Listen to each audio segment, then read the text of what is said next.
What's up, guys? Here with you, FC Wonderkid, episode 130 here with my guy, Fredson. How are you? I'm doing well. I should actually throw it right back to you. This is a non-football related conversation to start, but how are you doing with Attack on Titan ended? It's fully ended, correct? It's done. Oh, my days, Will man. you survive? Yes, I've watched it. I've watched the final episode too, and yes, I don't want to spoil anyone, but the protagonist did die, so it's a big one. Man. And I was quite sad about that. But please watch it. Spoiler. Watch the series. Please watch the series, okay, people? But we saying protagonist dying, and you're asking how I'm doing. I'm doing really well. Yeah. But who isn't is Erik ten Hag. I know he won that game. Fulham, Man United beat Fulham 1-0 with a Bruno Fernandes goal. And I want to start by saying everyone who disrespects Bruno Fernandes doesn't know ball, okay? Saying he's not the captain material, I can understand because of the poor decisions for captain that Man United has, but to say he's a bad captain towards the options available is completely wrong right now, okay? Bruno is one of the leaders of the Man United team. Yes, he's one to blame, but he's not the total blame. And he's got his 200th appearance for the team, 67 goals, and 55 assists. So I'm doing better than Erik ten Hag this weekend, yes. Well, I mean, Erik ten Hag, it's been how many months now? It's been well over a year, and I still don't know what he's trying to do. Now, part of that could be because I'm thick-headed and I don't understand things, and that's why I don't get paid the big bucks to, manage a very large team. But I think there's a lot of people out there still trying to figure out what is Erik ten Hag's plan. I mean, he's clearly not trying to play like Ajax. So what is the intent here? And Bruno bailed him out in that game, and it was kind of a middling experience to even watch that game. I almost felt hard done for Fulham, even though they haven't been at their best this season. But Bruno has bailed them out continuously. And if it's not Bruno, it's Scott McTominay, who was barely part of the team heading into this. And we are yet another game. We are yet another game without a striker in the Premier League scoring a goal for Manchester United. And I'm just going to have to ask, at what point does something... what is the decision or 560-plus minutes it has been of Rasmus Winter Holland not scoring a goal in the Premier League? Now, I'm not worried necessarily long-term for them, but this is a monkey he's got to get off his back ASAP, right? But do you look for depth? Do you look for another striker when the winter transfer window opens? Or are we just fully saying Rasmus Winter Højlund is it? We're going to get it done, and we are comfortable with this. We're going to keep going from here on out. Well, if Martial leaves, that I don't think Martial has the quality to start a striker ever for Man United for here on out. Yeah. I think they should definitely get a competitive striker to go against Rasmus Winter Højlund. I understand Ivan Toney is the name that everyone wants to spit out to go to Man United and compete with Winter Højlund. But why not like a Gift Orban? Why not a Santiago Jimenez? Why not look at different leagues? Leverkusen did that with Boniface. Look what it's paid off. Big time. Yeah. So I think that Man United needs to fix the transfer policy. I'm consistently saying this, but it doesn't help to have the wrong decisions of players with the wrong tactics, okay? Seeing players like Amrabat, he's played fullback this season. Imagine saying to a person last season, seeing him at Fiorentina, seeing him from Morocco, he's going to play at fullback. People would say it makes no sense. And this is the thing that I agree with what you said. Erik ten Hag doesn't come to Man United to play Ajax style of football. He's there to adapt what he's learned from Ajax and play how Man United deserve at a world-class level, okay, and be dominant. But it hasn't happened. And what worries me is Man United has very strong-minded individual players. Examples with Varane, Casemiro, Lisandro Martinez, Scott McTominay, look what he's doing for Scotland. Onana, that has been in a Champions League final. And even Lisandro Martinez too, that he's won a World Cup. These are players with world-class pedigree at a mentality level. So something isn't ticking. So that's why the manager is getting pointed fingers, because he's got the resources, but it's not coming out. It's not coming out, the results. It's like a kitchen. You got wonderful ingredients, wonderful food, but it's not cooking right. It's the chef. Yeah. It's the chef, and the chef is Erik ten Hag. It's not happening right now. Anthony, one of the biggest problems at Man United, and he comes with big trust of the manager. Rashford, star player before Ten Hag. Star player with Ten Hag last season. Where is Rashford? He's not there. And that is the manager's fault for not being there. So you got to point fingers. Well, I agree. And it is time. And if Erik ten Hag is the kitchen, or I'm sorry, is the chef within the kitchen, and the fire is heating up, right? I think he's working with some ingredients that are past expiration. Armageddon. And yeah, well, one of the biggest things that need to be dealt with, because I don't mean to throw Højlund under the bus, because it's not his fault. In my opinion, it is not his fault. I put he has zero 567 minutes scoreless in the Premier League, but I'm going to amend that comment. He has 567 minutes scoreless in the Premier League due to crappy service. And it's because Ten Hag is working with some expired ingredients that he needs to figure out. Now, ingredients that he brought in, not fully, but one of them, Antony and Jadon Sancho. And yes, and none of them are doing what yes. So, Højlund, if he gets service, I think if he's in a different team in the Premier League right now, he's probably putting him in the back of the net. And they're certainly not playing or catering to his strengths. So I feel bad for Fulham. Any lineup of Man United last season is better than this one, especially in midfield. The Casemiro, Bruno, Eriksen was working. Mason Mount is a problem right now for this team. A problem that costs £60 million. £60 million. And you look at other teams that bought Maddison, bought James Ward-Prowse, bought Szoboszlai. And you look at Mount and you're wondering to yourself, who made the decision? It was Erik ten Hag with no sporting director. And something else too that I really want to point fingers with Man United fans. I think this is heritage, what I'm going to mention here. Cristiano Ronaldo left Man United incredibly poorly. Okay, incredibly poorly. And everybody recognizes Cristiano Ronaldo as the number 7. The best football number 7 ever in the history of the game. And Man United need to value that brand, but they haven't, because since Ronaldo's left, the first time Ronaldo has been around, you've seen Cavani, Depay, Sanchez, Di Maria that wasn't in the right environment, Michael Owen, Antonio Valencia, and now Mason Mount.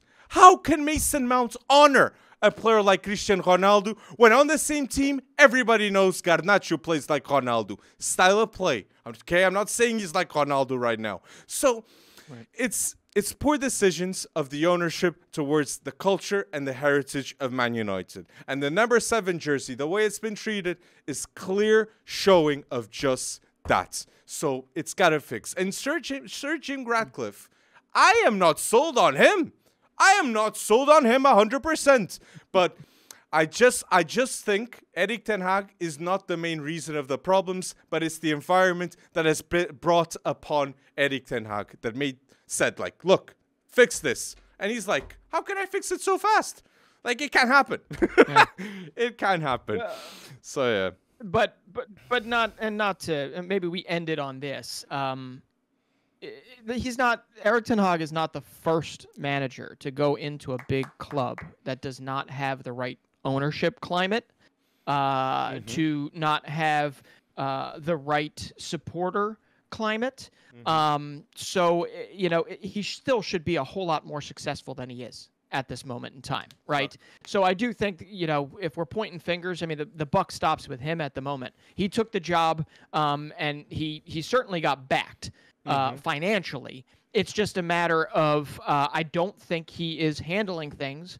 I think he's a little in over his head. I'm not saying he's Graham Potter at Chelsea. Heck no, I'm not saying that. But Erik ten Hag has got some soul searching to do in there, and it's everyone loved him 6 to 8 months ago for his discipline, and now they're kind of like, whoa. I mean, we're going to wind up with nobody left because nobody is meeting his current discipline.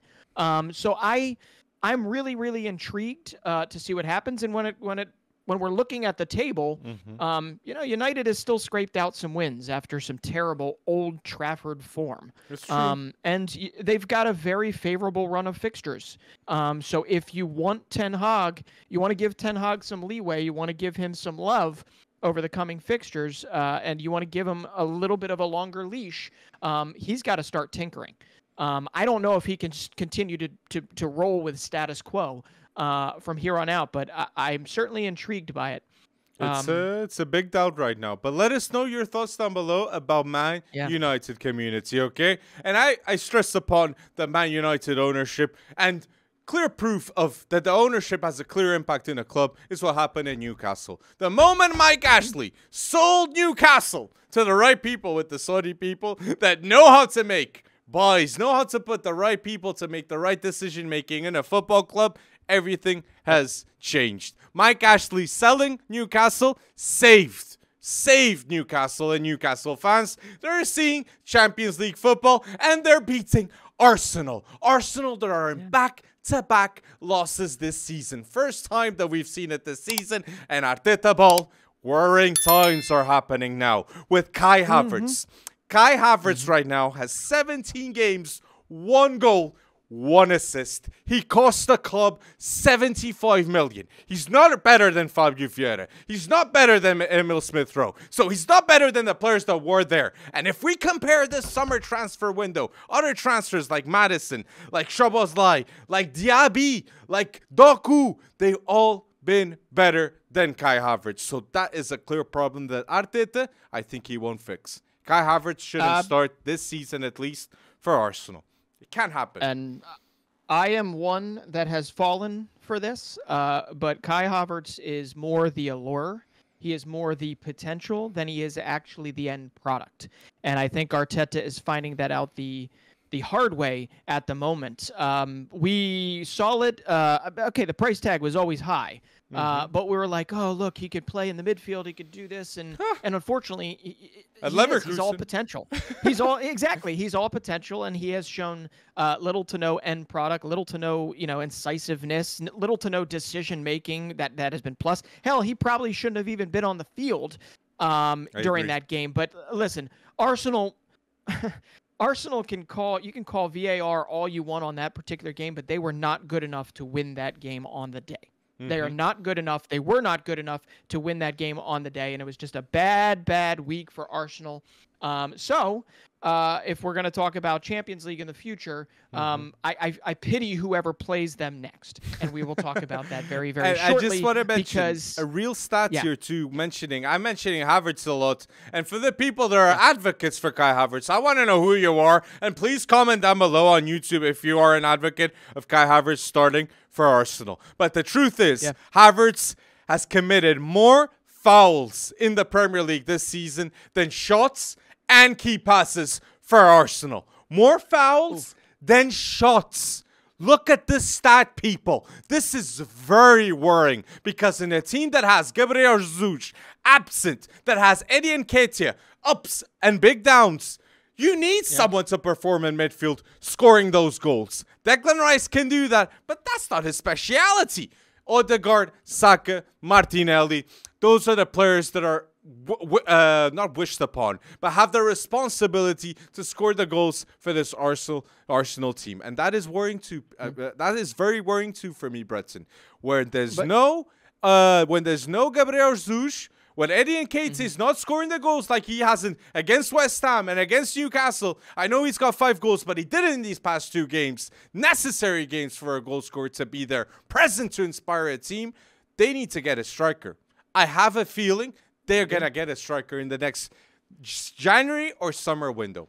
Arsenal. It's a must. It's absolutely a must. I think the depth, you're certainly right. The depth up top is an absolute issue if you're going for Premier League title competition and trying to get through to the knockout rounds of the Champions League. So I keep throwing this out there, and I really would love to know what other people think. I honestly believe that this Raya Ramsdale situation has caused more harm than good. And I think any benefit of Raya taking over at goalkeeper in the future is so marginal to what Aaron Ramsdale offers all across the board in terms of just the vibe around him. Yeah, he's going to make mistakes. All goalkeepers are going to make mistakes. Theirs are just remembered a whole lot more than Kai Havertz's.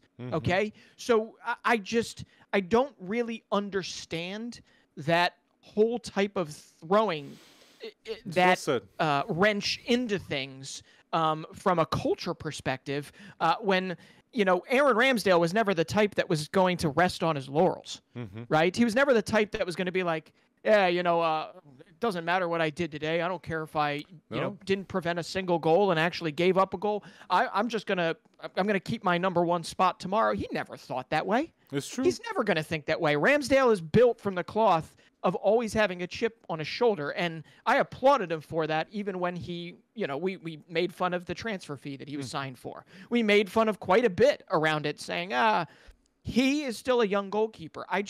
It's not in one camp and in the other. It's just looking at the roster and saying that was the place where you needed to commit not massive capital, but a lot of capital. I really do feel like it just kind of threw things for a loop. I'm not saying he's lost the locker room, Arteta, right? I'm not saying anything of that nature, but I feel like Ramsdale is kind of like, what the hell did I do? He's still going to put his head down and play, but I feel like there's rifts. There are rifts. It's true. And Ramsdale is a keeper that wants to be called up for the England Euros. And he sees Nick Pope on the other side, on the bench actually, not even on the other side right now, because David Raya is on the other side. And he must be thinking, that man is going to be ahead of me next to Pickford. And that is embarrassing right now to be in his mind, because he doesn't deserve that. He's got the level to be called up for England. I completely agree with what you're saying. And what you're saying is that getting David Raya to compete with getting David Raya to compete against Aaron Ramsdale wasn't so mandatory than getting, instead of Raya, a striker to compete with Eddie Nketiah that got the extension, and with an absence of Jesus. Getting a winger to be next to Trossard, next to Saka, next to Martinelli. So I completely agree, and I'm an advocate of those words just right there too. But let us know let us know anything down below about the Premier League that you want us to mention about. The top transfer targets next season for Man United at striker. No, I'm joking. Rasmus Højlund is there. But Chelsea at striker, Arsenal at striker, West Ham at striker. Let us know any topic that you would wish for us to mention of the Premier League down below. But Champions League predictions, people. A new round is upon us, and an exciting one it is, okay? A lot of decision makings are gonna happen this round, and let us know your predictions down below before you get to it in this video, and like this video for more predictions just like this one. But on a Tuesday, we're gonna do this per Group Britain, okay? So on Group F on Tuesday, we have massive games with Dortmund, Newcastle United. What are you thinking here with this one, Breton? Oof! Wow. Well, it's a massive one. Do we want to talk about the Klassiker here? Or do we want to wait until after this? Because my goodness, I don't think Aiden Terzic should be the boss of Dortmund moving forward. I don't think they're going to get better under him. There, I said it. But I think this is a massive game, very clearly. And Newcastle has a injury list the size of my 3-year-old's Santa Claus list. And I just think Dortmund they have to win this game. They're still obviously in the thick of it, but anything to rinse their mouth of that horrendous display against Bayern Munich.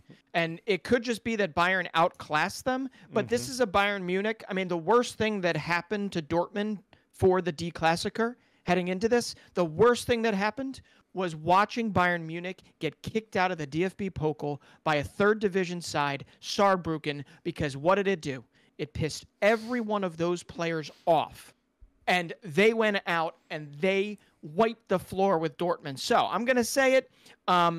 Dortmund is vulnerable right now. Newcastle, doesn't matter if you throw Matt Ritchie in there because Dan Burns injured. I think Newcastle's playing more like a good cohesive side. I'm going to say Newcastle is going to at least pull a point out here. I agree. At least pull a point. I agree. I think Newcastle at least are going to pull a point at Sinal Iduna Park.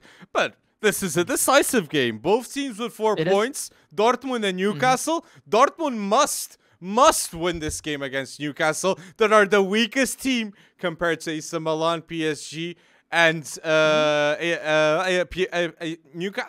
Dortmund. Okay. Okay, I said weakest team. You're not seeing it at tape, but I said with those 2 fingers up, okay, because they're not the weakest. At home, I think they're the toughest of all those 4 teams, okay, Newcastle. But Newcastle right now, in their last 11 games, they only have 1 loss. And I love to see that Arsenal win, okay, because they deserve it totally. And this is underrated about Eddie Howe. Eddie Howe has improved so many people within the Newcastle team instead of signing others to replace them. Newcastle It's not a novelty. It's not a novelty, exactly. But isn't that like a foreign concept? We were talking about Ten Hag before. I just think you're absolutely right. Eddie Howe has improved players from within. The same how like Big Ange he's got Basuma and Sarr, 2 cast-offs from Antonio Conte. I'm going off on a tangent here, but I 100% agree with you. That's all I'm trying to say. It's true. Eddie Howe has got them playing. And Eddie Howe's got players that were there before he is signed, and those players are much better. And those players are Joe Ellington, Almiron, Callum Wilson, and Fabian Schär. 4 players that are key players for this team in terms of their results in the Premier League and Champions League. I wouldn't be surprised if Newcastle wins this, but I'll go with a draw too, just like you. Okay. AC Milan PSG. Big game, this one. What do you think with this? Well, this is a bad time for AC Milan to meet PSG. AC Milan is flagging. They have not played decent football in a little while. Or at least inspired football, like those first few fixtures during the season. So they are vulnerable as well. So it might be at San Siro, but PSG is coming off of their first 5-game win streak in almost a year's time. Mbappe looks good, but you know who looks even better? Next year's golden boy, Warren Zaire-Emery, has 2 goals, 4 assists in his last 5 games. And just so you don't have to, I double-checked his birth date. And, yeah, he's still 17 years old, Alex. So he's got 2 goals in the last 2 games. And then before that, he had 4 assists in 3 games. So I love to see it. But at the same time, the Rossoneri are coming in after losing to Udinese, after Rafa Leao having a little bit of a throwdown on the sideline with Pioli, him not using Christian Pulisic at all, and they're winless in 4. I don't know. The only good thing for them going right now is that this is at San Siro. That's it. But I think PSG wins this. I agree. I'm worried. I agree. I think PSG wins this. Well said with what you said about those 5 wins. You can feel it.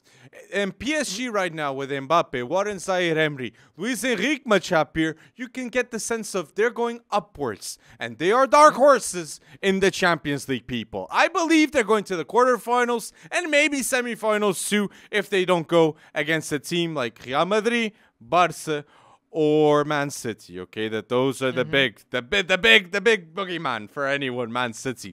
But yes, I think clearly after the Ballon d'Or ceremony, Mbappe, he's got a villain eyesight, okay, when he looks at Messi with that Ballon d'Or title. And I believe there's no Ronaldo and no Messi in Europe, but there's Mbappe, Haaland, and Jude Bellingham right now. And I believe Mbappe knows that if he gets the Euros and the Champions League, game over. And the first Champions League ever in PSG history. If that happens, okay, the team that plays in a Farmers League, the team that always buys the players to win the league, no, they buy the players now to win the Champions League too. So that's what Mbappe, that's what he wants to do this season. I don't know if it's going to happen, but I do believe, and I agree with you, that they're going to beat AC Milan in this game. And well said. And Zaire-Emery, he's going to be called up for France.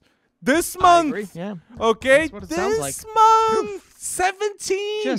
Put Chouameni and Zaire-Emery with Camavinga. That's going to be the starting midfield in the Euros. You'll see. Rabiot's underrated, but come on, Zaire Emery's so good. To so be good. called up at 17 years old. Okay, so the last 17-year-old probably to be called up by Les Bleus. I don't know. Was Kylian Mbappe 17 when he was called up? He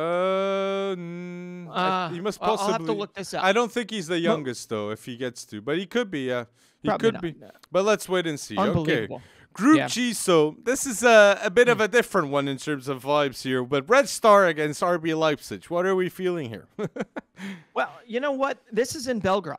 And RB Leipzig is coming off of 2 losses. And this last loss, I have really no explanation for. Everybody just looked tepid. They looked not as confident as previously. They figured out Xavi Simons, maybe. I have no clue. One thing I do know for sure is they got to figure out their goalkeeping because Janis Blažević is not your guy. And will not be your guy in the future. But Belgrade, I think they have a couple ballers, notably Kings Kangwa, who is really, really fun to watch. But I still think Leipzig is going to use this as a bounce back. They're coming off of 2 losses, and they are going to be ready to rip some people to shreds. Whether or not they can do that, that's a different question. But I think we'll see the return of Simons, and I think Benjamin Sesko should get the start in this one. He deserves it. Let him run rampant and see if he can actually make that spot his own. Start Sesko up top with Openda. Let's get crazy. I'd love to see it. But I think Leipzig will win this. Unreal that you're mentioning those 2 players when they sell in Kunku this summer, okay? Yeah. But yes, I was quite surprised with them losing against Mainz. I wasn't expecting that, especially after they win the last weekend 6-0. Their result, 6-0, okay? They won RB Leipzig. But yes, going with what you said, after selling Nkunku, after selling Guardiola, after selling Szoboszlai, they now have Seifald, they have Openda, Xavi Simons on loan, that he had his first Champions League goal and assist the last round. And I fully expect now to beat Red Star and to end top 3 in the Bundesliga this season right now. That is my choice. Yep. RB Leipzig to win this game away against Belgrade. Man City Young Boys. I think this is I don't want to be disrespectful towards Young Boys, but I think Man City are going to win in the Etihad. That it is true. Etihad is now a fortress. We say that about the St. James Park with Newcastle, but Etihad with Man City is 100% one of the biggest fortresses in world of football. 21 home wins in a row. Like the best ever in Premier League history. One of the best Premier League sides ever. Going against now Young Boys. Come on. It's got to be. Well, I think we need to start a petition to actually change Manchester City's name to Jeremy Doku FC. Because what a performance from him. I love Pep Guardiola. I mean, he said it correctly. I don't even know what he's going to do. I love it. I love not knowing what he's going to do and how he's going to make a difference. And for those that don't know, he becomes, if I'm not mistaken, he becomes only the 8th in the last 20-plus years, 8th Premier League player to register a poker of assists. And this is a 21-year-old? 21-year-old who just landed in one of the biggest clubs. I'm sorry, the club that just won the treble.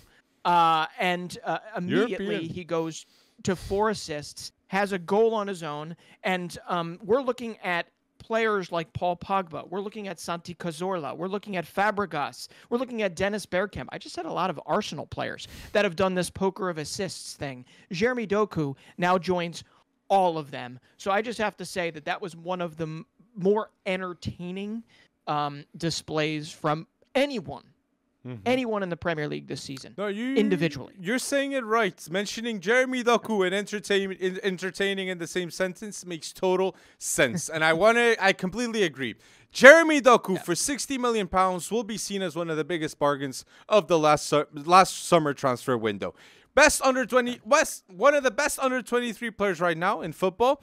And Jeremy Doku is one of the best dribblers in football right now at under 23. 4 assists, 1 goal, and right now, season stats, it's 12 games, 3 goals, 6 assists for Jeremy Doku. That has just arrived next to Phil Foden, next to Alvarez, next to Haaland. next to Rico Lewis, all under 23.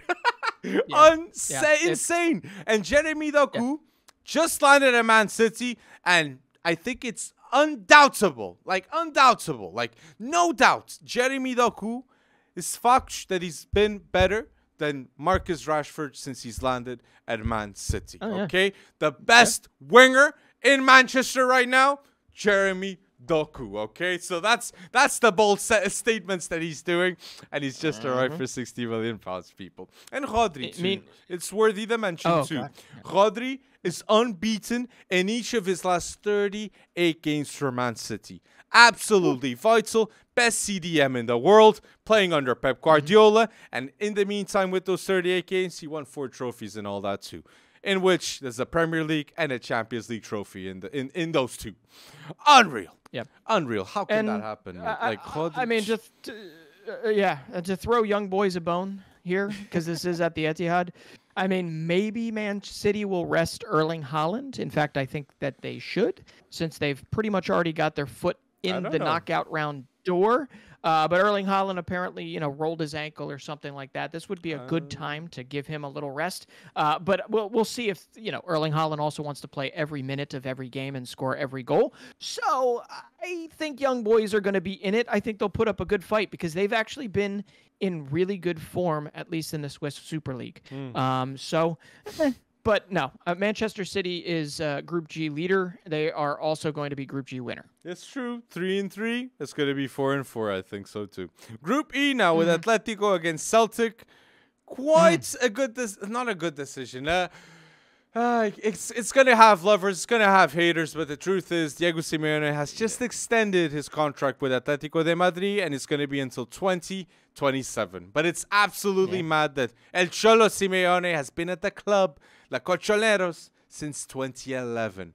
And the truth is, at times, he has leveled with Real Madrid and Barca. One of the strongest Barca teams, or one of the strongest Real teams ever in the history of the game. So, Simeone, keep going bold your way, okay? Because João Felix, that wasn't the right way for him. But that's a whole other conversation. And I think Atletico is going to win this game against Celtic. And with a Griezmann goal. Okay. I think you're right. I mean, this is at the Wanda. But they did lose a shocking game to Las Palmas. And I'm just saying, while it might sound the same, you never know. Luis Palma, who plays for Celtic, might decide he wants to score a few goals at the Wanda. Could happen. We'll see what happens. So you see what I did there? Los Palmas, who they lost to, and Luis Palma. Anyway, no, he's that Honduran player I was telling you about. That he's kind of like their new Jota. 5 million. Because he's been phenomenal for them. Came over from, I think it was Aris in the Greek Super League. And I'll be excited to see him when CONCACAF qualifying rolls around, even though the US, Mexico, and Canada aren't a part of it. But that's probably goes without saying. Atleti will rule the day at Wanda, and they'll want to get that bad taste out of their mouth after losing to a team they probably shouldn't have. And by the way, Las Palmas, good on you, because they're newly promoted. And they are playing well right now. They are pretty far up there in the table, at least a whole lot higher than a newly promoted team probably should be. And a lot of people remember former Barcelona target Alberto Molero, who's back healthy. He's playing well again, and we'll see where his future lies. But good on Las Palmas for unsettling the tippy top of that La Liga table. It's true. Las Palmas are not looking like Burnley that had home turf. Their first team ever in home turf in the Premier League to have 6 consecutive losses in the first 6 Premier League home games. That's Burnley's Stadwood Vincent Company, a student of Pep Guardiola. But I'm going with Atletico in this game. And at Lazio Feyenoord in Group E, I am going with Feyenoord in this game, okay? Ooh. I am betting on Santiago Giménez against Mauricio Sarri. And I believe a lot in this Arne Slot team that will have a goal of Santiago Giménez in this game too. And Gertrude, what a player for Feyenoord too. Unreal. That's a good shout.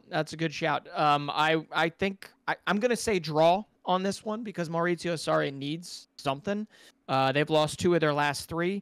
But if you're going to point out Gertrude, I got to point out once again Kelvin Stenks. He leads the Champions League right now in chances created per game with 4.7 chances created. So Feyenoord is back in the wins after losing a shock Eredivisie game. So I think they're gonna. I don't think they'll put the sword to Lazio, but they'll play pretty dang hard, get out of there with a draw. But I definitely see Atleti and Feyenoord going through in this group. And the last one of Tuesday is going to be Group H with Porto against Antwerp. I'm going to go with Porto in this game in Estádio de Dragão. Come on, they even beat after that loss? Even after that shocking loss to Estoril, no one was expecting it. But Estoril have some good players. Rodrigo Gomes, João Marques, two youngsters that, if you don't know the Portuguese league, please pay attention to these two Estoril youngsters. But yes, Porto, they're going to beat Antwerp because they need an answer towards that loss. And they wanna qualify in the Champions League as early as possible. And they'll do that against Antwerp. Porto. I think Porto will win this as well. Even though Antwerp did have a big win over Genk. I believe it's Union Saint-Gilloise, and it's who else? It's Anderlecht is back up near the top of the Belgian tables, because I think what we're seeing is Royal Antwerp's having a tough time dealing with the multifaceted campaigns, right?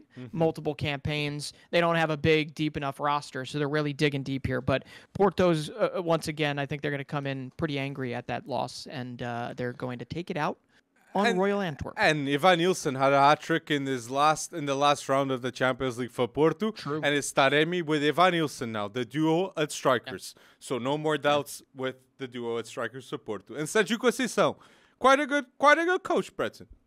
Quite a good coach for Porto in the Champions League too. Shakhtar Barca, I think there's no surprises here too, right? Barca to win this. No, I don't think so. Barca to win this. I just have to ask you a question. I think Barca to win this, but do you have I've been seeing a lot more negative attention, at least on X, which I know is not the place to go for positive news. But I'm seeing a lot of negative attention around João Felix. I just want to know kind of your take on it. It's basically them saying that he once again does not seem like he fits in the system. He's had some very good games, and then he's been a little bit despondent, I guess, or maybe a lack of clarity in his play over the last few times. That's what I read. It's not necessarily what I think, but I know you watch him quite frequently. Would you agree with any of their negativity, or do you think it's all just bluster? Watching every Barca game this season, what I can say is the injuries of Pedri, Frankie de Jong, and the poor form of Lewandowski is making people assume that. Okay, I don't think João Felix is having a bad stint, but he's not looking his best. But I don't think anyone in this Barca team right now currently is looking at their best with their form right now. Yep. Maybe Ronald Araújo, that he scored the 92nd winner against Real Sociedad, and Ronald Araújo, with no injuries, is one of the best center backs in the world. And having Conde, Ronald Araújo, Christensen is a luxury in my eyes. And Barca have one of the strongest Barca teams I've seen in the last 5 years with Xavi. They gotta guide this team towards success and a back-to-back La Liga win and a Champions League success, doing better than last season that they got eliminated in the group stages. But they had beaten an unbeaten Real Sociedad team in their last 19 games. Okay, Barca did that, and it was not easy until the end. And I want to mention Ter Stegen. I saw the Ballon d'Or ceremony. The Yashin Trophy goes to Emiliano Martinez. But the best goalkeeper in the world right now for me is Ter Stegen. Maybe Alisson is in the discussion against Ter Stegen. But the critical saves he's having, he's the unspoken hero of Barca. And he's 4 years left in his contract too. So he's going to be there the next 3 years. And he's going to do amazing saves. Araujo may have scored the game-winning goal, but Ter Stegen is the reason why they were in that game at the Oneonta. So I agree with you that Ter Stegen was huge in that derby. I feel bad. We'll talk about Real Sociedad in a second, because Sociedad has actually played very well against the three best teams in La Liga. You know, Atleti, Real Madrid, and Barca, but there are also 3 losses. And in the Champions League, they're playing quite well too. And with Barca, the best midfielder this season of Barca, the underrated one, I'll say Fermin Lopez, but the best midfielder, Gavi. And against Real Sociedad, most tackles, most duels, like, and most touches against a team with Zubimendi, Brais Mendes, like highly active midfielders, and Merino. So Gavi, keep going bold. The hero, the leader of this team at 19. So I'm going to go with Barca, the Bulldog, Barca winning this game. So now on Wednesday, we have Group C here with Napoli against Union Berlin. And what I got to say about Union Berlin is Union Berlin with Bonucci in 12 games. Do you know how many wins they have, Breton? 0. 0 wins. Absolutely none. 0 wins. None. Do you know how many draws they have, Breton? I'm pretty sure it's still 0. 0. So, price is right, Breton. 0-0-12, Union Berlin. So, Bonucci hasn't added value to a team that is in the Champions League. It's absolutely mad. It's mad. It's atrocious. It's absolutely atrocious. They're lucky they have 2 wins in the Bundesliga. Because that they opened the season with, but all, since then it has been all downhill. And I honestly can't see any hope for them in this game, even without Victor Osimhen, because Giacomo Raspadori has 3 goals and an assist in his last 4 games. First free kick of still only 23 years old. I mean, you saw Elmas, Kvaratskhelia is still doing pretty well, and obviously this is in Naples. So the only real positive thing here for Union, who absolutely need a win because their fixtures beyond this look absolutely terrible too. The only positive is Napoli has not been very good at home so far this season. They've lost 3 times. Believe it or not, they're dominant away. They're unbeaten away. They've won 6 and 7 away, and I think, not lost at all. So I think that's the only real saving grace, but they're relying on guys, like David Datro Fofana, who's on loan. Brennan Aronson, who is, I'm going to say it right now, he's too small. He's not looking good at all. And we can talk about that at a later date. But there is nothing necessarily looking up for Union Berlin. And a lot of people thought about this or thought that this day would come at some point, because if you look at their past 2 seasons, they outperformed their metrics, their analytics, their XG, whatever you want to call it.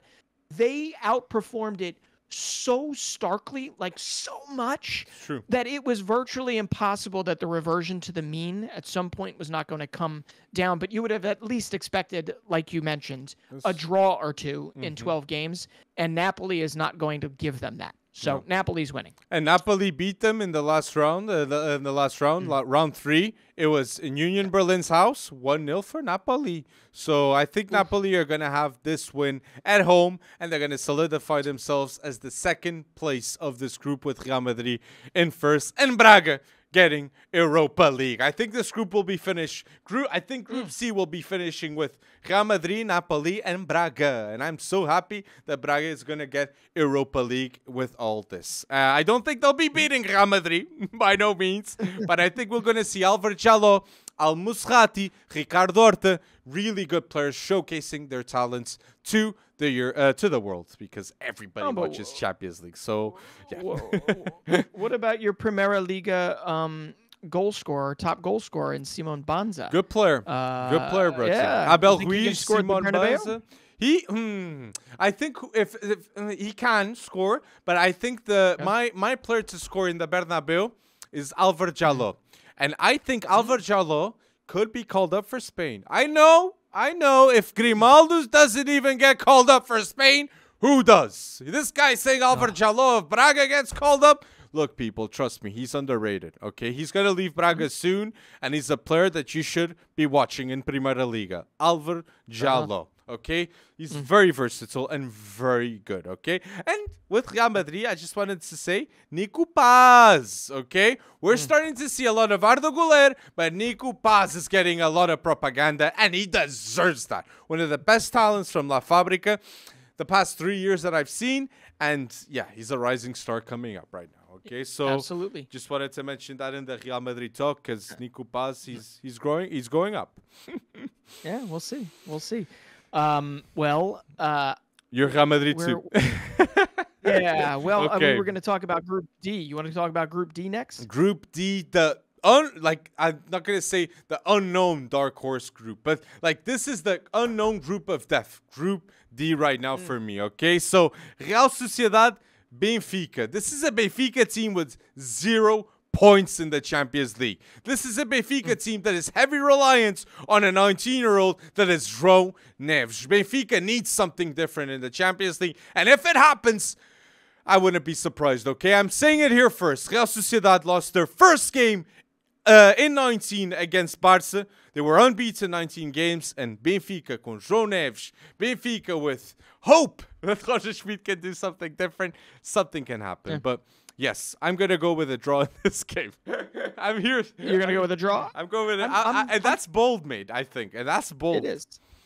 It is. And I don't know. If you're saying draw with Benfica, I'm going to say Real Sociedad bounces back and wins this. And I have kind of a bigger question at hand with this, because if Benfica loses, you're looking, as you mentioned, this will be 4 losses in 4 games if they lose this one. And Roger Schmidt, I get he won last season, right? I get they outperformed and played phenomenally in the Champions League last season and probably had in them to go to the semifinals, believe it or not. Defensive state. Yeah, but if he sets back so severely in the Champions League, is there any reason to be like worried? Yeah, I'm not saying Roger Schmidt. No, okay. There is. Like, do heads have to roll? Yes. But would Roger Schmidt actually be on the chopping block? If and that's he would cost. It's rumors. I don't know if it's true. I just want to state to the people at home, but there's rumors in Portugal news that Roger Schmidt, to be sacked from Benfica, it will cost Benfica 27 million. He was extended this summer to become the all-time top earner in terms of managers ever in Portuguese league. Rui Costa made that call, so it's not going to be an easy detach if it's going to happen. But if it does, I'm just going to point out that I would go bold with Marcelo Gallardo. I don't even know how Marcelo Gallardo doesn't have a team. How is this possible? And other names, Abel Freire. Abel Freire is very thrown around in Portuguese news. And even like Ruben Amorim, we didn't mention Sporting in this episode. They're top in the league, but I'm seeing Ruben Amorim's name popping up in the Man United talk all of a sudden. Yeah. So the Portuguese managers, I gotta say, we're lucky though. Like Roger Schmidt at Benfica, Sérgio Conceição at Porto, and Ruben Amorim at Sporting. I know Schmidt's not having the best form right now at Benfica, but they're top managers. Okay, for a league that is competing to be a top 5 league. So yeah. We're doing good with that. Just as a reference point, you mentioned 27 million, I think you said, if they were to sack Roger Schmidt. I believe it would only cost Manchester United about 15 to 16 million if they were to sack Erik ten Hag. So that shows you how much money was thrown at Roger Schmidt. Well said, and well said. Rightfully so, I guess, in those early returns. Last season was phenomenal for them. He's also helped bring on João Neves. So there's still a lot of positive there. I just think, my goodness, that first loss in the Champions League, and I hate to tie it back to the Antonio Silva red card and all that stuff, but it felt like at that point in time that UCLA, wow, that's a college in the United States. That UCL campaign just seemed doomed after that first loss, once the mystique of the Estadio da Luz was kind of broken for a second. So hopefully they get it back, because you know what? All it takes is another win or two. They could go into the Europa League. They might even be able to sneak into second place. You never know. It's hard. I think even Salzburg against Inter, if Salzburg get a draw against Inter, they get 4 points. It's automatically like Benfica need to have a draw and a win. And with the amount of games that they're going to have after, this game is detrimental. If Benfica are going to the Europa League, if Benfica are doing the miracle of going through in the Champions League, they got to beat Sociedad away. And that is a bold game to do. And seeing Barca do it, bora lá, Roger Schmidt with João Neves, the engine of Benfica at 19, and he's not leaving the Portuguese national team. What a quality player he is. But going with the other side, Red Bull Salzburg Inter. Yes. How are you thinking? I love Salzburg's 11 of prospects, but Inter Milan is too strong. Inter Milan will head to Salzburg. They just took the top of the, or they've reaffirmed themselves at the top of the Serie A. Lautaro Martinez has 12 Serie A goals in 11 games. The next best is Victor Osimhen with 6. So he's double the second best in Serie A. We're not playing in Serie A, but this is not a very convincing Salzburg side to me. While they are littered with phenomenal players, phenomenally high potential players, Inter Milan is just too good. So I think Inter Milan will go to Salzburg, and I'm going to say it again. I don't think Gerhard Struber should be the guy to lead Salzburg forward. But you know, we'll see what happens. You love that. You love to say that. I do. I saw him too much in MLS. I just wasn't right for the Red Bulls and isn't right moving forward for Salzburg. But he's part of that Red Bull ethos. So we'll see what happens. And right now, Group D has 2 teams with 7 points, Real Sociedad and Inter. And I think Inter, they wanna finish first in this group, and I think they're gonna do just that. I think Roko Simic could be scoring another goal. He was quite involved in the last game in San Siro, and he played quite well in my view. So, but yes, Inter Milan, Inter in Serie A, the most goals scored in the Serie A, most less conceded goals in Serie A. The best team top to bottom in Serie A, so they're favorites to win Serie A, and they're one of our courses to win the Champions League too. So I'm going to say Inter to win this game. Group A now. Oh, yeah. Group A, for Man United fans, this week, it's going to be, they're in the limbo now. They're in the limbo now, Man United. Or it's going to go very bad this season, or it's going to go very good very good from this week onwards, okay? Because they can't fix what has been done. But Copenhagen, Man United. What are we thinking here? Yeah. Well, Onana saved their hide the last time against Copenhagen, and that was at Old Trafford. They struggled immensely for, the majority of the game versus Fulham, and they can't really seem to get a forward to score a goal. So I think, believe it or not, Copenhagen has a chance here. I don't think it's going to wind up a draw at all. I don't think that it benefits either of them. So I think it's going to be cutthroat because this is a fight for, in my opinion, for Europa League.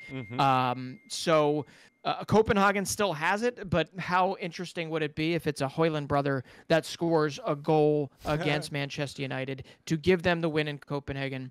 It would be absolutely insanity. And I know one of the Højlund brothers got the start in the Superliga match this weekend. So we'll see if he gets it again midweek against his brother.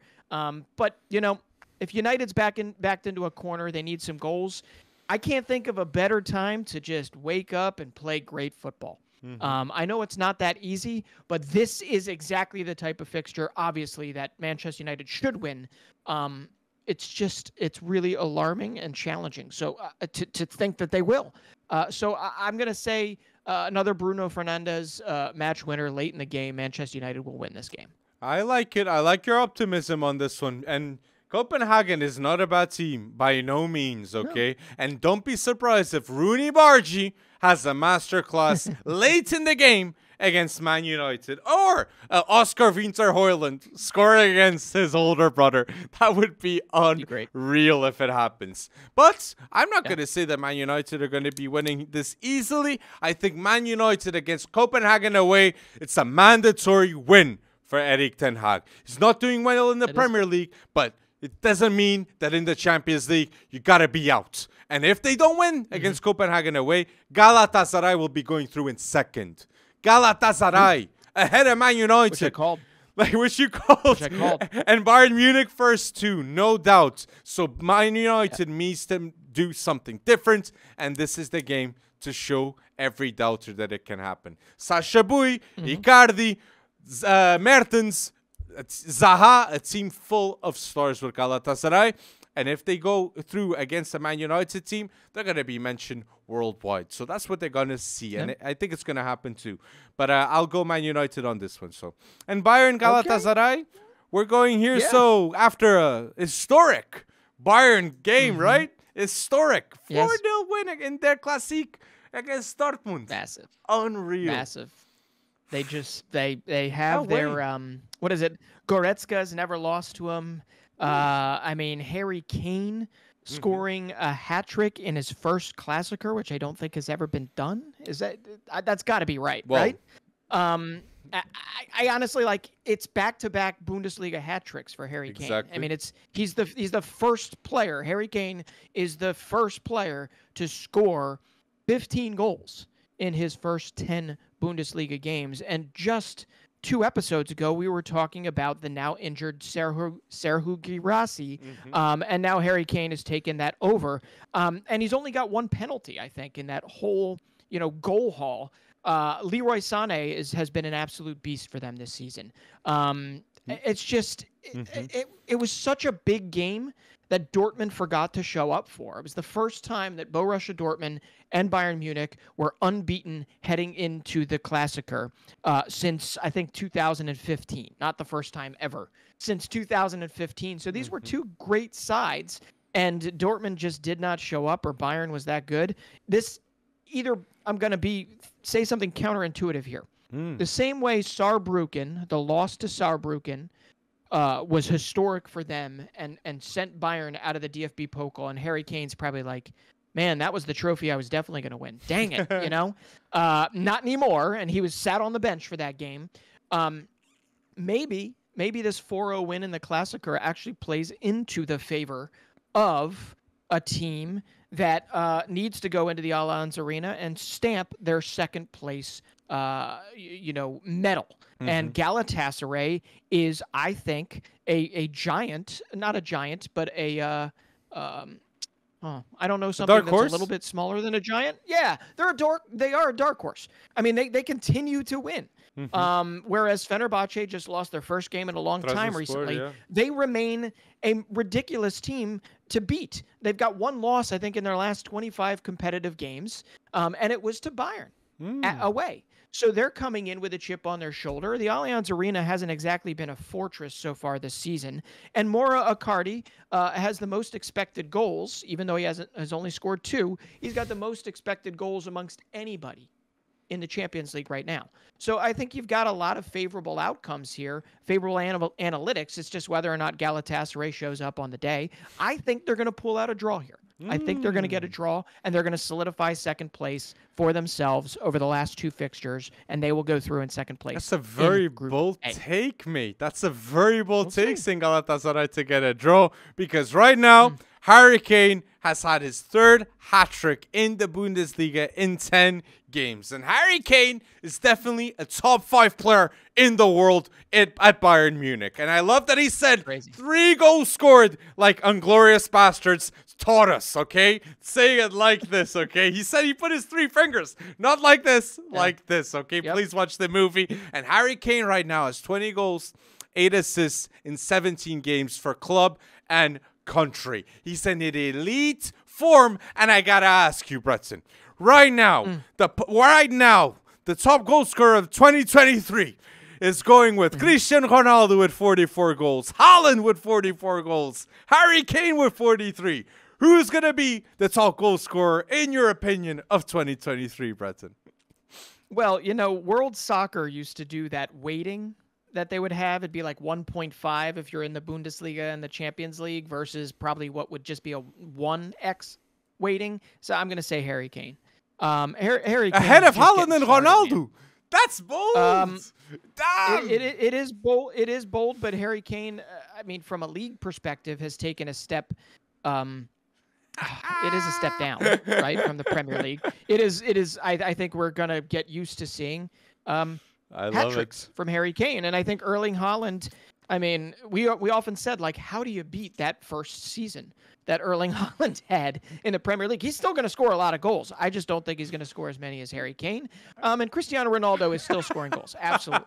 I just think if we're going from a weighting perspective, what Harry Kane is doing right now, going to a different country, it's it's pretty impressive stuff. It's very, definitely very impressive stuff. It's definitely impressive. Yeah. Quite impressive is to score 400 goals after the age of 30. Ronaldo did that. I think Ronaldo is on a mission right now to be the top goal scorer of 2023 and to have a positive year in 2024, especially being 800 ranked in the Ballon d'Or. Even just the fact that there's a ranking for Ronaldo when he's out of the top 30, and that's like the only player in world of football that we saw his ranking out of the top 30. It's just mad. Like the hate that he gets. It's just mad. It's just a shame. I mean, Harry Kane scoring 3 goals against Dortmund in the Klassiker. If he got in against Saarbrücken, I don't think they would have lost, and I'm sure he would have put a couple goals into his name.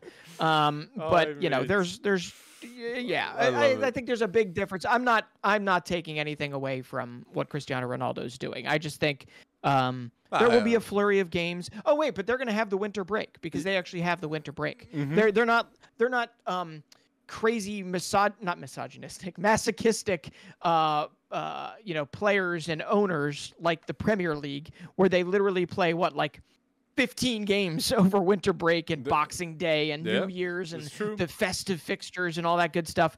The Germans actually shut things down for a while. So, you know what? Maybe Cristiano Ronaldo, from a pure goals without taking weighting, I mean, he's probably going to win it. I actually don't know. What is Al Nasser's... It could what be do they the look case. like? I don't know what the fixtures look like. It could be the case, okay? And to be fair, I'm just going to say this. If Cristiano Ronaldo, instead of going to Man United, would have gone to Bayern Munich, I 100% think he could do the 15 goals scored in 10 games in the Bundesliga that Kane's doing. 100%. Because he's one of the best finishers. No, the best finisher ever in world of football, in my view. But going with the Champions League, continuing on. The last group that we're going to mention here is Group B, that has Arsenal against Sevilla, an Arsenal team that has lost 2 games in a row last week, and they need something different. I'm going to go with Arsenal winning this game. I think Bukayo Saka will appear. I think Martin Odegaard will appear because they need those stars. They need the stars to grab the game. And especially against West Ham, you felt that not just Reece Nelson, it wasn't enough with Reece Nelson. It wasn't enough with a midfield with Fabio Vieira, Kai Havertz, Jorginho. That was such a bad midfield in terms of duels won. So bad. West Ham just grabbed the game out of their fingers, and they just did fantastic. So I think Arsenal have to win this game, and they will beat the Sevilla team with Sergio Ramos. I'm going to agree with you. I'm going to agree with you.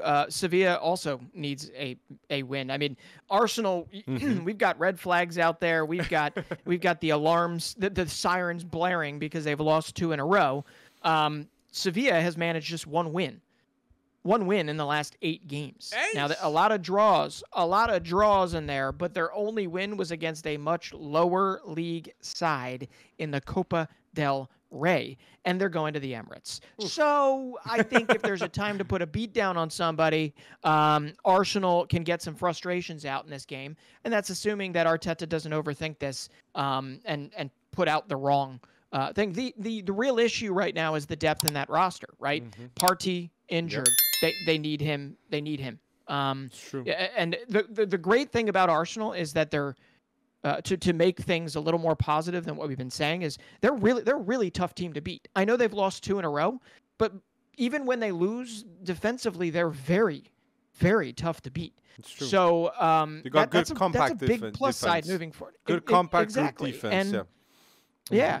So I don't think Sevilla is going to be blitzing them for 2 or 3 goals here. And if Arsenal can, I don't know. I mean, they need better depth. They need better consistency from their depth. Well, very well said. You're mentioning one of the biggest. If nobody here, some of your listeners aren't Portuguese and you didn't watch the West Ham Arsenal, and I commentated the West Ham Arsenal game here in Portugal on Sport TV. Thank you, Sport TV, for making that happen. But my biggest worry was that Kai Havertz, Jorginho, the midfield with Fabio Vieira was a very weak midfield, okay? And Thomas Partey felt his absence. And he's been more than 50 games absent for this Arsenal team. For people to have a perspective, Sergio Busquets, only 26 times in his career has he justified with injury absence. Okay, Rodri, only 5 games he's missed with injury absence. In the last 3 years, Partey has had more than 50 at Arsenal. Yeah. So you said it. They need more options. And maybe the signing of Douglas Luiz and that last day of the transfer window that they didn't manage to get from Aston Villa, that would have changed a lot of outcomes. I think that could be the case. I think that could be the case, Breton. He even would be starting maybe for Brazil. Because Casemiro is not looking good. Not looking good. Douglas Luiz, man. Yeah. Underrated. And United is finally finding out why you don't spend, even though we have touted it as when he is fit, when he's playing well. Obviously, Casemiro is one of the best on the planet. It was a hit. But when you spend as much as you do on somebody over 30 years old, sometimes this tends to happen. Bodies break down. I'm 100% it's not on Casemiro. For me, I'm not on you with Casemiro. I think it's more on the chef. But yes, I'm with you. It's an interesting one to see what Man United and Arsenal and PSV a team that is very underrated. In Liga, they're not doing too good. But last season, Sekou Fofana, they were quite impressive. Really good team. I'm with you. I think this is one of the ones where it's kind of like anyone in the comment section deserves to tell us I told you so. But they've been slow runners, and I think what they looked at was they had a terrible start to season in Ligue 1. They have since kind of stabilized themselves, and they looked at this as kind of a, whoa, we have to start fresh, be good in a competitive scenario, and they're unbeaten in the league, but they have 2 away games on the horizon, and I still think they have one of the most underrated defenders in all of Ligue 1, in Facundo Medina, 24 years old, can play on the flank, but also center back, was phenomenal for them over the weekend. But listen, PSV Eindhoven, they need it. They're just so fun to watch right now.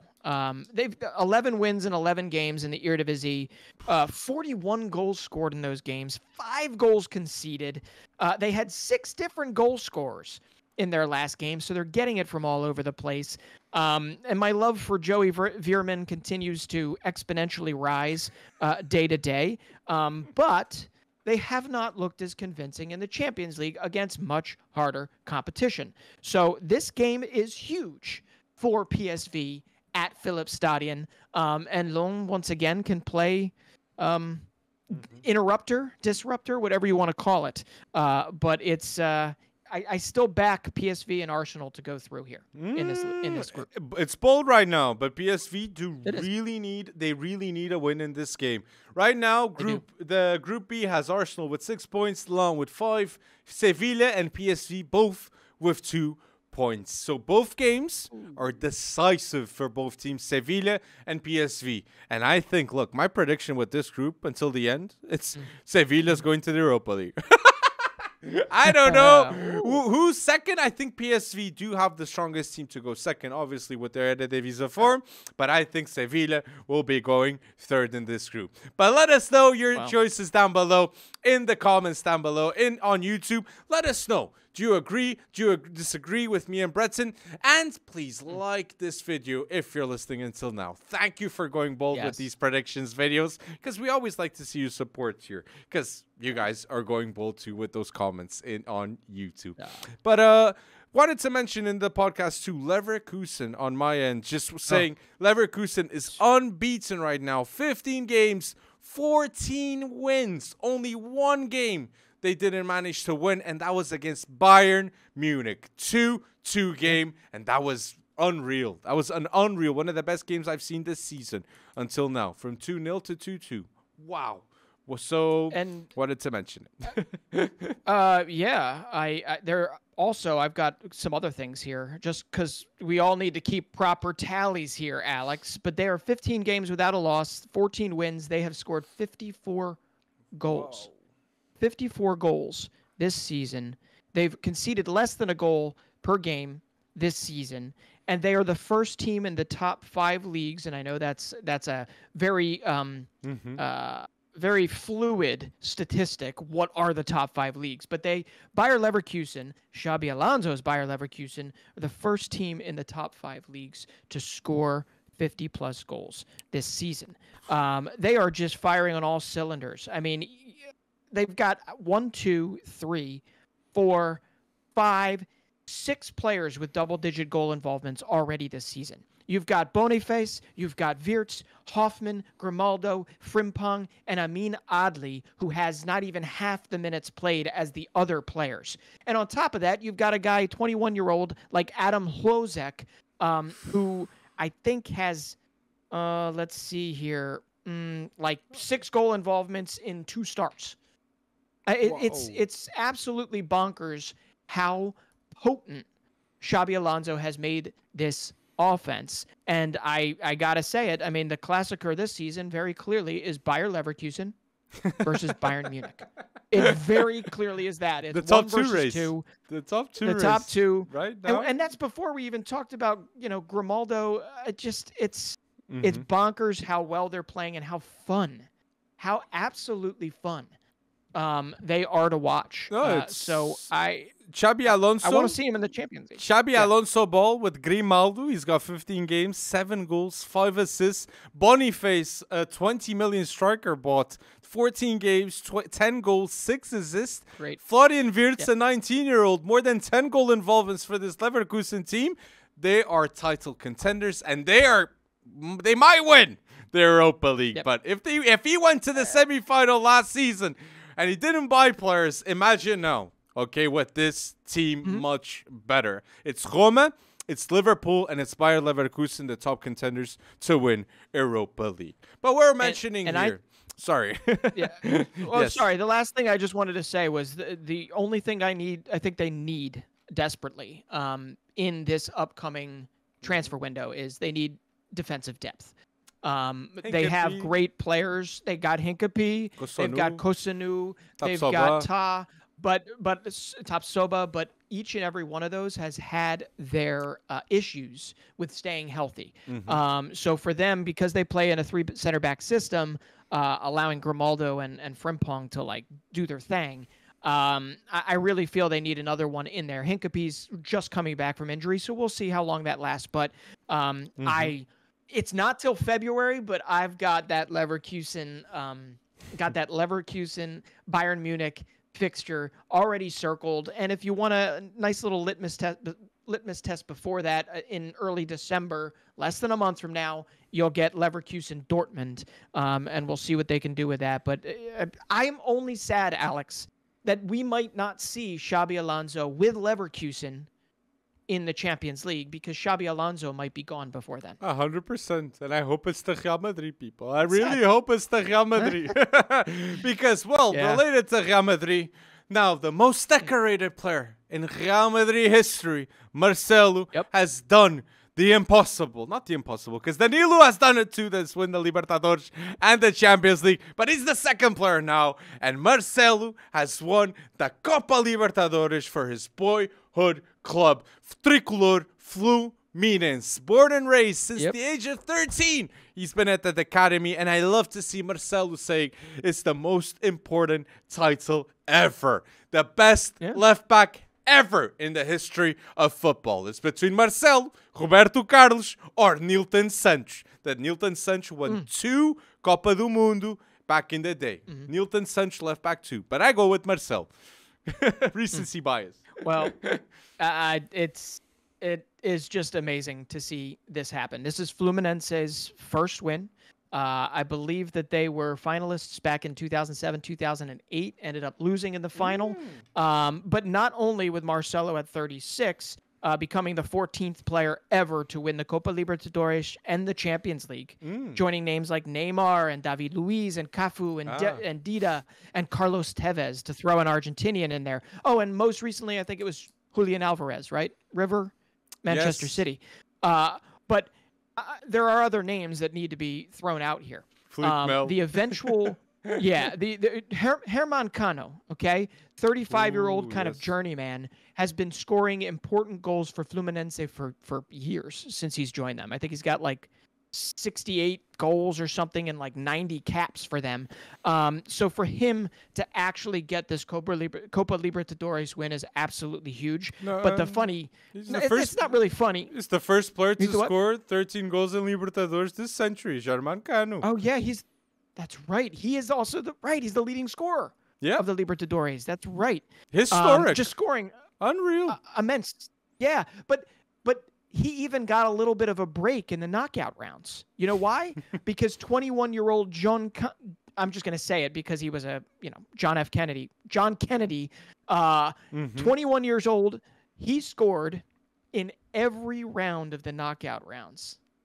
Every round of the knockout rounds in the Copa Libertadores in this historic first Fluminense win. So you're talking about a 21-year-old Brazilian striker scoring in the round of 16, scoring in the quarterfinals, scoring in the semifinals, and then he scores the all-important late winner, extra time winner, a golazo for them to lift the trophy against Boca Juniors, I might add, at the Maracanã. I mean, how amazing and historic is that? And it's John Kennedy is somebody, you probably say it better in Portuguese, somebody you're going to want to watch moving forward because I'm sure he's on everybody's radar right now. Wait. Yeah. You say better in Portuguese? His name is John Kennedy. What you mean? Yeah, but I need the accent on it. Come on, throw an accent out there. No, mate, I think it's really like John Kennedy. No, I really think it's John Kennedy. Like, it's mad that a player like him, with the name John Kennedy, is getting the spotlight, and he's improving a lot. And going with what you said too with Fluminense, this team of Fluminense winning the Libertadores is the first team ever to win a Libertadores and to beat on the way to the to winning River Plate and Boca Juniors. And every Brazilian fan must love to see that. Fluminense went bold, and for Fernando Diniz, the manager of the national team of Fluminense too, it's really good to see that he's getting the deserved recognition, because this is a really good title for Fluminense in their history. And my biggest shout out, Germán Cano, great player, John Kennedy, ball recognition, and the fact that he got a red card after celebrating that goal, it's so sad. Okay, we're really losing the touch of football, okay? Because football, a player that does that doesn't deserve to be sent off for any reason. He didn't commit a crime, okay? He just showed his body. Come on. Well, in today's day and age, come on. But laws of the game are laws of the game, kid. I know passion is passion, but no, I'm with you. I think taking off your shirt is that's just. But to get a yellow card for that. But that game clearly showed that the best CDM right now in Brasileirão, no doubt, is André. André is so good, people, in duels won, in tackles, in interceptions, in progressive passes. At 22, remember the name of André, Copa Libertadores winner with Fluminense. It's Marcelo, it's Germán Cano, it's André. Big time. And he's called up too for Brazil too. André. And Cavani. It's so sad that Cavani, in his last 3 years, he's been a runners-up in the Libertadores, in the Europa League with Man United, and in the Champions League. He's been a runners-up too with PSG. Oof. Well, Andre, I know Liverpool was really, really high on him originally. Do you think they'll come back around, or you think it's Arsenal's time to give him a call? Look, if Liverpool gets, I think the two CDMs that actually the Brazilian and mentioned in this pod, for Arsenal and Liverpool, the two top CDMs to sign should be André and Douglas Luiz, and a third maybe Kefren Turam. Just a bold mention, Kefren Turam maybe, but Douglas Luiz and André would add a lot of quality to that team. The new Fabinho for Liverpool. But before we move on from the Libertadores, I think everybody from the Boca Juniors side, I mean, I thought Boca was probably going to do it after they equalized. But one of the stars of Boca Juniors, and I think he's a star in your newly found love for Football Manager, or newly rediscovered love for Football Manager, Valentin Barco is definitely going to be one you got to watch. I don't know if he had his best game in this particular final. He wasn't too good in the final. But until then, he was vital. He was phenomenal. Yeah. So just wanted to throw that name out there for anyone that doesn't know him. He's hard to miss. He's a redheaded Argentinian Wonderkid. And there's a lot of Wonderkids, and if there's one way to stand out, that's one way to stand out. In Argentina, yeah, and he's a hell of a player. It's not just McAllister. It's Valentino Barco too, and great left back. One of the best young left backs in the world right now. I really think that. But yes, my last mention in the podcast, I'm going to say Ballon d'Or now is with the UEFA. Okay, so this is a partnership of two entities that will up the value of the ceremony. So good on the UEFA joining in with the Ballon d'Or, giving more legitimacy. And it makes sense because if you're under 18 in football, understandably, you feel attached to who wins the Ballon d'Or to the best footballer in the world. So it's a smart decision by UEFA to do that. Yeah, and anything to lend a little more credibility to how it gets done and what happens. So that's good. Well, if you're speaking of Ballon d'Or, I think one of the more heartwarming things that I've seen over the last week is watching Leo Messi bring the Ballon d'Or back to Miami and to see him going from academy age group to academy age group, taking big pictures with these kids, letting them hold and touch the Ballon d'Or, not just as kids. I mean, just from my own perspective, watching American soccer, watching American football slowly on the rise, these are the types of things that hopefully, like, these dreams just get stuck in their heads. Like, I want to be that. I want to be that. Some of them might be too old now to get to that point in that amount of time. But, man, I really hope it starts that rationalization and that realization of some of these kids to think higher beyond Major League Soccer, beyond that. And we'll see if it happens. But just side note, anyone that, Football Manager, FIFA career mode, or just an insane, almost sick, insatiable, not want for knowledge in the future of football, the U17 World Cup is starting this coming week. I believe it's November 10th in Indonesia, and you are going to see some of, top new talents on display. No, Endrick likely will not be there, but Claudio Echeverri in Argentina will be there. Laurent for Brazil. Basically every player in La Masia for Barcelona will be in Spain, there for Spain. So definitely tune in. We'll talk about it a little bit as it progresses. But there are some great names there, not named Warren Zaire Emery, Lamine Yamal, Noah Darvish. Noah Darvish is there. And Noah Darvish. You got the young fullback that scored, 23 seconds into his debut, Mark Guaya? Oh, yeah. He's going to be there too? Yep. So some interesting names to pay attention. And never forget. On the English side, you have the youngest Premier League player in history, and that's Ethan Nwaneri, who has been killing it for Arsenal's youth clubs. No, I did not see his name on that roster. I did see Chris Rigg, who has been playing quite a bit, actually, in the Championship for Sunderland. Definitely a player you want to watch. But most importantly, on the U.S. side of things, anyone that's been tracking Leo Messi, tracking Inter Miami, I know we talk about Benjamin Kramaski, but I think one of the biggest stars coming up in that Inter Miami Academy, I think after this U17 World Cup, quite a few people will know his name. It's center back Tyler Hall. So keep his name and keep Cruz Medina.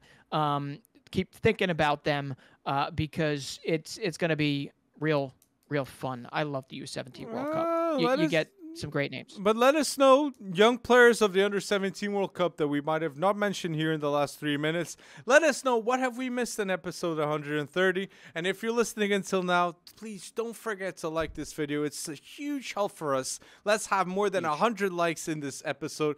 And again, thank you so much, people, for going bold and listening to another episode of FC Wonderkid. Thank you.